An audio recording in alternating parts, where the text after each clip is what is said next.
Man, I'll tell you what. I'm like stunned. Still. This is what I want to ask you. When we did the podcast TV show last Sunday, we talked about how it was 596 days since the first presidential candidate said he was going to run, and that was Ted Cruz. And because I have a British husband, yes, quite so. Campaigns around the world aren't necessarily as long as ours, and some people wonder, why do you do it this way, where you have a campaign almost for 2 years for President of the United States?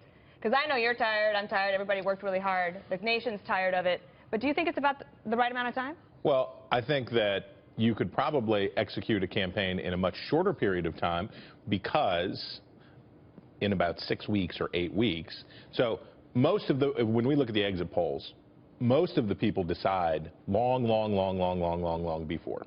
So they get locked in. You could call an election for 6 weeks from now, and 80% of the vote is already spoken for without candidates, right? Okay. A Republican versus a Democrat. And then the question is, for that other 20 or 25% of the vote, where do they fall? Could they figure it out in 6 weeks? Probably. But who cares?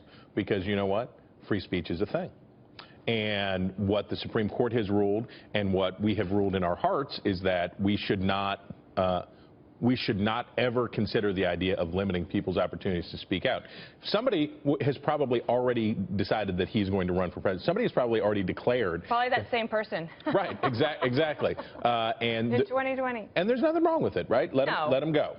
Let him roll. Well, and you are auditioning or you want the biggest job in the world, the leader of the free world. You want to be the CEO of the United States of America. But there is something to be said for, and I do believe this is true, as we move forward, celebrity, name recognition, basically the way it works in politics is, used to work in politics, you get a record and then you get famous. And the way that you get famous, you know, you're famous in your own state, or you're famous where you have been governing or working, and then it costs a lot of money. You have to raise a lot of money to become famous in the whole country. And you have to become famous in the way that celebrities are famous. Barack Obama as a very good example. A guy who had a high profile, but outside of Illinois, probably not known that much.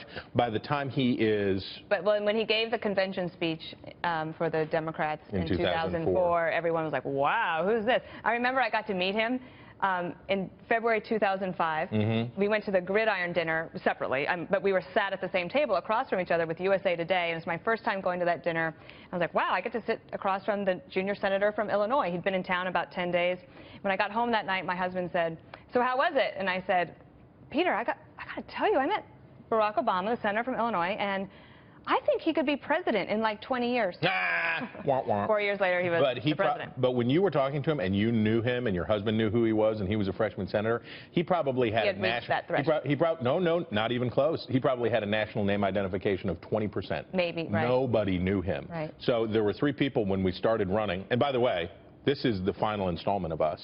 It is. It is. And we've enjoyed it, being with you. We've enjoyed it immensely. But as we look back over the course of this election, there were 3 people that started with essentially 100% name identification, which is where everybody ends up. No matter who you are, when you finish running for president, you have 100% name identification.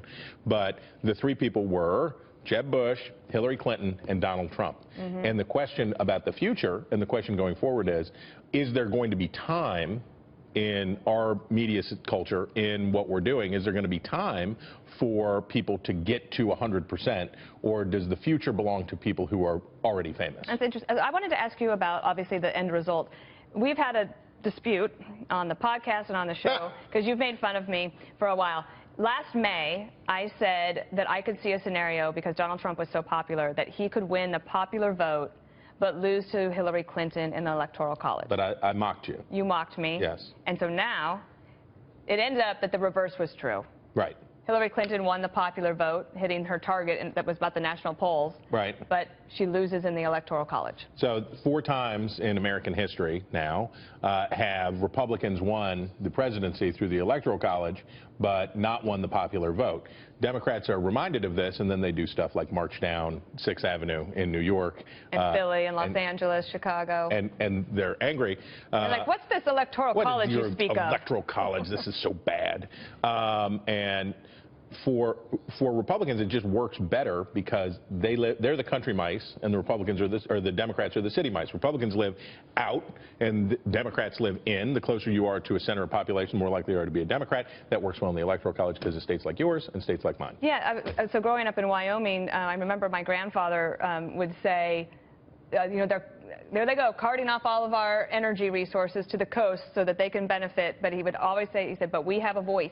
And the voice is that we have two senators. You know, the representation from Wyoming, I think, has always been superb. Was Wyoming the most Republican state this cycle? Yes, at 70%. The second was West by God, Virginia, at 69%. And the third, for our producer of The Five and Sean Hannity, Porterberry, Oklahoma, was 68%.